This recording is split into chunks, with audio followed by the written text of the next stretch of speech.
So మొత్తం మీదైతే చాలా రోజుల నుంచి ఈ చర్చ నడుస్తుంది. మెట్రోని ప్రభుత్వం స్వాధీనం చేసుకుంటుంది అని. ఎల్ఎన్టీ ఏమో మేము మెట్రో నడపలేమో, మా వల్ల కాదు అని చెప్పి చాలా రోజుల నుంచి ఒక డిస్కషన్ నడుస్తూ ఉంది ఇక్కడ. మొత్తం మీద ఈరోజు ఇవాళైనా గురువారం ఇక మెట్రో ప్రభుత్వం చేతికి వచ్చేసినట్టే. ఇక నుంచి మెట్రో నడిపేది ప్రభుత్వమే. ఇది ఒక రేవంత్ రెడ్డి తీసుకున్న అత్యంత డేరింగ్ డెసిషన్ ఇది ఒకటిగా చెప్పుకోవాలి. అసలు యాక్చువల్లీ ఒకసారి మనం చరిత్ర చూస్తే ఫస్ట్ మెట్రోని సత్యం కంపెనీ, సత్యం రామలింగరాజు సంబంధించిన కంపెనీ మైటాస్ తీసుకుందాం అనుకుంది. కానీ ఆ తర్వాత అనూహ్య నష్టాలు, లేకపోతే మైటాస్ సత్యం క్లోజ్ చేయడం వల్ల ఆ తర్వాత వాళ్ళు తప్పుకున్న అక్కడి నుంచి ఎల్ఎన్టీ తీసుకుంది. సో అప్పట్లో ఎల్ఎన్టీ తీసుకుంది. వీళ్ళకి ఉదారంగా అప్పటి ముఖ్యమంత్రి వైఎస్ రాజశేఖర రెడ్డి గారు ఫీజిబిలిటీ కింద లోన్స్ ఇచ్చారు. తర్వాత కొన్ని ఎకరాల భూమి ఇచ్చారు, వీళ్ళకి కేటాయించారు, మీరు వాటిల్లో వ్యాపారాలు చేసుకోండి అని చెప్పి. అంతవరకు బాగానే సాగింది. కానీ ఎప్పుడైతే తెలంగాణ రాష్ట్ర విభజన ఏర్పడిందో అక్కడ ఒకసారిగా మళ్ళీ మెట్రోకి బ్రేక్ పడింది. అప్పటి వరకు బాగానే నడిచింది, కానీ ఒక 2-3 సంవత్సరాలు బ్రేక్ పడి అప్పటికి ముఖ్యమంత్రి కేసీఆర్ అసెంబ్లీ దగ్గర అండర్గ్రౌండ్ మెట్రో వేయండి, లేకపోతే కోటి వద్దొద్దు, ఇట్లాంటి రకరకాల కొర్రీలు పెడతాం వల్ల ఒక 2-3 సంవత్సరాలు ఆగిపోయింది. ఆగిపోవటం వల్ల ఏమైంది, ఆబ్వియస్లీ వాళ్ళకి ఇంట్రెస్ట్ రేట్లు పెరిగిపోయినాయి, వడ్డీలు పెరిగిపోయినాయి. సో అప్పుడు కేసీఆర్ ఏం చెప్పాడు, సరే మీకు ఒక 3,000 కోట్లు వడ్డీ లేకుండా నేను ఇప్పిస్తాలే పోండి అని చెప్పాడు. కానీ ఆయన అది ఇప్పించినట్టు ఏం కనపడలేదు. తర్వాత 200 కోట్లు 800 కోట్లు ఎంతో వడ్డీ ఇప్పించారు ఆయన, వడ్డీ లేకుండా. ఆ తర్వాత అయిపోయింది, కథ మొదలైంది. కొంతకాలం బాగానే నడిచింది. కానీ ఈ ఇంట్రెస్ట్లు, ఈ వడ్డీలు తర్వాత చాలా పెద్ద ఎత్తున వైఎస్ రాజశేఖర రెడ్డి దీనికి భూములు కేటాయించారు. ఆ భూములు వాడుకోవటం ఎల్ఎన్టీకి చేత కాలేదు. ఆ భూములు వాడుకోవటం, అక్కడ షాపింగ్ కాంప్లెక్స్లు పెడతాం, కానీ ఆ తర్వాత ఇవన్నీ వీళ్ళకి చేత కాలేదు. ఎందుకు చేత కాలేదా అంటే మార్కెట్ రేటుకి అందనంత దూరంలో వీళ్ళు అక్కడ రేట్లు పెట్టారు.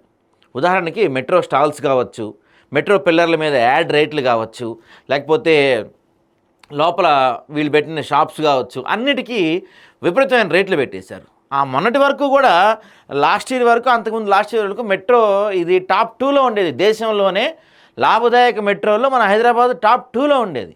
కానీ ఇప్పుడు ఏమైంది, 9th ప్లేస్కో 10th ప్లేస్కి వెళ్ళిపోయింది. ఇది కేవలం ఇదంతా కూడా ఎల్ఎన్టీ వైఫల్యమే. ఎల్ఎన్టీ చేత కాలేదు దీన్ని రన్ చేయటం. ఎల్ఎన్టీ వైఫల్యం ఇది అయింది. గత కొన్ని రోజులుగా వాళ్ళు ఏం చేస్తున్నారంటే రేవంత్ రెడ్డిని బెదిరిస్తూ వచ్చారు, మీరు మారుస్తారా మార్చరా, మేము వదిలేస్తాం అని చెప్తూ కొంత ప్రభుత్వాన్ని బెదిరిస్తూ వచ్చిన పరిస్థితి కనపడింది. చూశాడు రేవంత్ రెడ్డి, చిర్రెత్తుకు వచ్చింది. సరే ఓ పని చేయండి, ఎంత కావాలి మీకు అంటే వాళ్ళు 20,000 కోట్లు మాది మొత్తం సంస్థ యొక్క ధర. ఇప్పుడు మేము బయటికి వెళ్తే 20,000 కోట్లకి మాది కొంటారంటే, సరే ఓ పని అయితే పోయి బిడ్డింగ్కి పోండి, మీరు బిడ్డింగ్ ఎవడు బిడ్డింగ్ కోసం చూద్దాం, హైయెస్ట్ బిడ్డింగ్లో మేము పాల్గొని తీసుకుంటామని చెప్పారంట. సరే ఇదంతా ఎందుకని చెప్పి ఒకసారి వాళ్ళు లెక్కేసుకుంటే తీరా వాళ్ళకి తేరింది ఎంత, 15,000 కోట్లు కేవలం. ఇదంతా ఎందుకులే, బిడ్డింగ్లకి పోతే ఇంకా తక్కువకి పోతే మొత్తం ఉన్నది నష్టపోవాల్సి వస్తుందని చెప్పి వాళ్ళు గవర్నమెంట్ దగ్గర సరే సార్ మీరు ఇంత ఇవ్వండి అని చెప్పి తీసుకున్నారు. అది కూడా ఇప్పుడే ఉన్న పళంగా ఇవ్వాల్సిన అవసరం లేదు, మెల్లగా కూడా ఇవ్వచ్చు. అంటే అప్పులు, అంటే వీళ్ళ పేరుతో ఉన్న ఎల్ఎన్టీ పేరుతో ఉన్న అప్పుల్ని వాళ్ళు రాష్ట్ర ప్రభుత్వం పేరు మీద ట్రాన్స్ఫర్ చేస్తారన్నమాట. సో యాజ్ యూజువల్గా మన వాళ్ళు వడ్డీ కట్టుకుంటామంటే సరిపోద్ది, ఉన్న పళంగా అప్పులు కూడా కట్ అవసరం లేదు. ఇప్పుడు హైదరాబాద్లో రోజుకి 5 లక్షల మంది ప్రయాణం చేస్తున్నారు. రేవంత్ రెడ్డి గారు చెప్పిన ఫేజ్ 2, ఫేజ్ 3తో పాటు ఈ నాగోల్ నుంచి ఎల్బీ నగర్ ఇది కూడా కలిపితే మొత్తం మీద 160 కిలోమీటర్ల మెట్రో ప్రయాణం అవుతుంది హైదరాబాద్ మొత్తం. అప్పుడు 5 లక్షలకు ఉన్న కాస్త 15 లక్షల దాకా పెరుగుతున్నది అంచనా. దీనికి వీళ్ళు చాలా నుంచి అడ్డుపడుతూ వచ్చారు. ఇక ఈ దెబ్బతో అది కూడా క్లియర్ అయిపోవచ్చు. బ్యాంకుల నుంచి ఆ సంస్థ తీసుకున్న 13,000 కోట్ల రుణ బాధ్యత ప్రభుత్వానిదే. మరో 2,000 కోట్లు ఈక్విటీ కింద చెల్లించేలా ఒప్పందం. హైదరాబాద్ ఫస్ట్ ఫేజ్ మెట్రో రైలు ప్రాజెక్ట్ ప్రభుత్వ చేతిలోకి రానుంది. మెట్రో రైలును కొనుగోలు చేయాలని ప్రభుత్వం నిర్ణయించింది. ముఖ్యమంత్రి రేవంత్ రెడ్డి, ఎల్ఎన్టీ చైర్మన్ సుబ్రహ్మణ్యన్ మధ్య గురువారం జరిగిన చర్చల్లో ఈ మేరకు అంగీకారం కుదిరింది. గత కొన్ని రోజులుగా పలు ప్రత్యామ్నాయాలపై చర్చలు జరగగా గురువారం జరిగిన చర్చల్లో తుది నిర్ణయానికి వచ్చారు. మెట్రో రైలు కోసం బ్యాంకుల నుంచి ఎల్ఎన్టీ తీసుకున్న 13,000 కోట్ల రుణ బాధ్యత ప్రభుత్వం తీసుకుంటుంది. మరో 2,000 కోట్లను ఎల్ఎన్టీకి ప్రభుత్వం ఈక్విటీ కింద చెల్లించాలని ఒప్పందం కోరినట్లు సంబంధిత వర్గాలు తెలిపాయి. హైదరాబాద్ మెట్రో రైలు విస్తరణలో ఇది కీలకంగా మారనుంది. ఈ నిర్ణయం అమలుకు తదుపరి కార్యాచరణ ప్రారంభిస్తున్నామని, ఇది పూర్తయితే దేశంలో ఉన్న 23 మెట్రోల్లో ప్రైవేట్ రంగంలో చేతిలో ఉన్న ఒకే ఒక మెట్రో కూడా ప్రభుత్వం చేతికి వచ్చినట్టు అవుతుందని అధికార వర్గాలు తెలిపాయి. సో మొత్తం మీద దేశంలో 23 రాష్ట్రాల్లో మెట్రో ఉంది. ఆ 23 మెట్రోల్లో కూడా ప్రభుత్వంతో నడుస్తుంది, ఒకటి మంద మాత్రమే ప్రైవేట్ నడుస్తుంది ఇప్పటి వరకు. ఇంక నుంచి మంద కూడా ప్రభుత్వం చేతికి వెళ్ళిపోతుంది. సో ఇక వచ్చే 3 ఏళ్లలో మెట్రో రైల్ సెకండ్ ఫేజ్ పూర్తి చేయాలని ముఖ్యమంత్రి గారు చాలా బలంగా భావిస్తూ వచ్చారు. సర్కారు చేతికి మెట్రో. ఇక ఫస్ట్ ఫేజ్ నిర్వహణ ప్రభుత్వానిదే. 13,000 కోట్ల రుణం చెల్లింపుకు అంగీకారం. కంపెనీ వాటా కింద ఎల్ఎన్టీకి 2,000 కోట్లు. సో ఇక ఎల్ఎన్టీ భాగస్వామ్యంతో ఒప్పందం కుదురుతున్న 2వ దశకు అనుమతిస్తామన్న కేంద్రం షరతు. ప్రతిష్టంభను తొలగించేందుకు చొరవ చూపిన సీఎం. చర్చలకు వచ్చిన ఎల్ఎన్టీ సీఎండి. 2వ దశలోనూ భాగస్వామ్యం కావాలన్న సీఎం. రవాణా వ్యాపారం వదులుకున్నామన్న సీఎండి. కావాలంటే మొదటి దశ ఇచ్చేస్తామని ఆఫర్. స్వీకరించిన సరైన రాష్ట్ర ప్రభుత్వం. మెట్రో చేతులు 260 ఎకరాలు ప్రభుత్వం అమ్ముకోవచ్చు, అప్పు భారం కాదని అధికారులు అంచనా. సో మెట్రో చేతులు ఇప్పుడు ఏంటి, దాదాపుగా 260 ఎకరాలు ఉన్నాయండి. సో వీటిని ఇప్పుడు ప్రభుత్వం అమ్ముకోవచ్చు అంట, వాటిని వేలం వేస్తారు. మరి ఆ ప్లేసుల్లో ఉన్న మాల్స్ పరిస్థితి ఏంటి అనేది ఇంకా క్లారిటీ రాలేదు.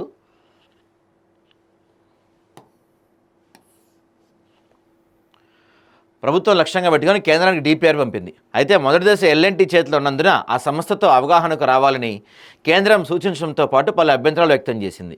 ఒప్పందం చేసుకోవడానికి ఎల్ఎన్టీ అంగీకరించకపోవడంతో 2వ దశకు అడ్డంకిగా మారకూడదన్న ఉద్దేశంతోనే మొదటి దశను ప్రభుత్వమే తీసుకోవాలని నిర్ణయించింది.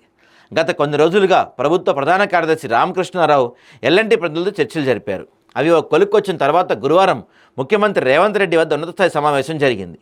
ఎల్ఎన్టీ చైర్మన్ ఎస్ఎన్ సుబ్రహ్మణ్యన్, సంస్థ సీఎండీ సలహాదారు DK Sen, LNT metro rail Hyderabad limited MD CEO KVB Reddy, ప్రభుత్వ ప్రధాన కార్యదర్శి రామకృష్ణారావు, పట్టణ రవాణా ప్రభుత్వ సలహాదారు ఎన్వీఎస్ రెడ్డి, ఆర్థిక శాఖ ముఖ్య కార్యదర్శి Sandeep Kumar Sultania, metro rail MD Sarfaraz Ahmed, పురపాలక శాఖ కార్యదర్శి ఇలంబర్తి వీళ్ళందరూ పాల్గొన్నారు. మొదటి 2వ దశ కలిపి నిర్వహణ తదితర అంశాలపై చర్చించిన తరువాత మొదటి దశ మెట్రో రైలును ఎల్ఎన్టీ నుంచి కొనుగోలు చేయడానికి ప్రభుత్వం మొగ్గు చూపింది. దీనికి ఎల్ఎన్టీ కూడా అంగీకారం తెలిపింది. సో సమావేశం అనంతరం ప్రభుత్వం మెట్రో రైలు గురించి ఒక ప్రకటన విడుదలైంది. దీని ప్రకారం హైదరాబాద్ నగరం చుట్టుప్రక్కల ప్రాంతాల్లో పెరుగుతున్న ప్రజా రవాణా డిమాండ్ను పరిగణలోకి తీసుకొని 2వ దశ ఏ, బి కింద 8 లైన్లతో మొత్తం 163 కిలోమీటర్ల దూరం అదనపు మెట్రో నిర్మాణానికి కేంద్రానికి రాష్ట్ర ప్రభుత్వం ప్రతిపాదనలు పంపింది.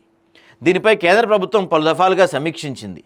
మొదటి దశ ప్రైవేట్ చేతిలో ఉండగా 2వ దశ ప్రభుత్వం చేపడుతుందని, రెండింటిని కలిపి సమీకృత నిర్వహణ ఒప్పందానికి డెఫినెటివ్ అగ్రిమెంట్ రావాలని కేంద్రం సూచించింది. ఇది జరిగితేనే తదుపరి ప్రక్రియ ప్రాసెస్ చేయగలమని పేర్కొంది. దీంతోపాటు 2వ దశలో కేంద్ర ప్రభుత్వం తరపున జాయింట్ వెంచర్గా పాల్గొనాలని ఎల్ఎన్టీని కేంద్రం కోరింది. అయితే 2వ దశలో భాగస్వామిగా ఉండడానికి కానీ మొదటి 2 దశలు కలిపి నిర్వహించడానికి అంగీకారం తెలుపుతూ ఒప్పందంపై సంతకం చేయడానికి కానీ ఎల్ఎన్టీ అంగీకరించలేదు. మెట్రో రైల్లో తమ వాటాను రాష్ట్ర ప్రభుత్వానికి లేదా కేంద్రానికి విక్రయించడానికి ముందుకొచ్చింది. ఈ నేపథ్యంలో 2014 నవంబర్ నుంచి నెలకొన్న ప్రతిష్టంభనను తొలగించడానికి ముఖ్యమంత్రి రేవంత్ రెడ్డి గురువారం సీనియర్ అధికారులతో కలిసి ఎల్ఎన్టీ చైర్మన్ సుబ్రహ్మణ్యన్, సంస్థకు చెందిన సీనియర్ అధికారులు చర్చించారు. మెట్రో రైలు విస్తరణ 2వ దశలో ఈక్విటీ భాగస్వామ్యంగా ఉండాలని సీఎం కోరగా ఎల్ఎన్టీ చైర్మన్ అంగీకరించలేదు. మొదటి 2వ దశ సమీకృత నిర్వహణ ఒప్పందంపై సంతకం చేయాలని సీఎం కోరారు. ఇందులో ఆదాయం, నిర్వహణ వ్యయంలో ఎవరి వాటా ఎంత అన్నదానికి ప్రత్యేక మెకానిజం కూడా ఉంది. అయితే 2 దశల మధ్య రైలు నిర్వహణ, ఆదాయం, నిర్వహణ వ్యయం, వాటాలపై ప్రత్యేక యంత్రాంగానికి మెకానిజం తదితర అంశాల్లో ఉన్న ఆందోళన కారణంగా సంతకం చేయలేమని ఎల్ఎన్టీ చైర్మన్ పేర్కొన్నారు. కేంద్ర ప్రభుత్వం 2వ దశ మెట్రోను ప్రాసెస్ చేయడానికి వీలుగా ప్రత్యామ్నాయ పరిష్కారానికి ఎల్ఎన్టీ చైర్మన్ ముందుకొచ్చారు. మొదటి దశలో తమ వాటా మొత్తం విక్రయిస్తామని, దీనివల్ల మొదటి దశ మొత్తం ప్రభుత్వానికే చెందిందని చెప్పారు. సో మొత్తం మీద ఇక్కడ నుంచి ఇది ప్రభుత్వం చేపడుతుందండి.